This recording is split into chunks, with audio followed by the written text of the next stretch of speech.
Tuelekee kule Murang'a, na ni kwamba mbunge wa Kiharu Ndindi Nyoro amesisitiza kuwa hatayumbishwa na siasa mbaya wala kujihusisha na siasa zisizo za maendeleo.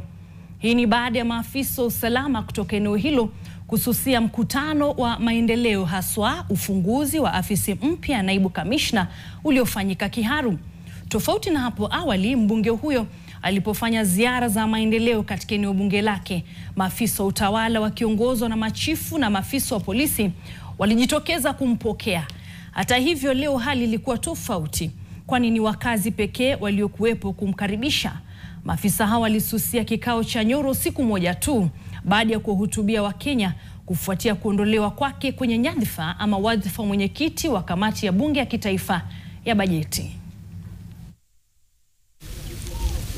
Lakini isikuja siku moja mtu aone heshima anapewa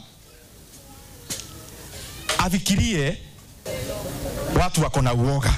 Na mimi sina shida na mtu afanye kazi yake, mimi nafanya yangu, yule mwingine yake, kwa sababu wananchi ndio tunatumikia. Lakini kitu moja naona hakuna haja ya kufanya ni unarusha hii maneno na mimi narusha hii. Hata tukirushiana maneno haitasaidia wananchi wa kwako, haitasaidia wananchi wa kwetu.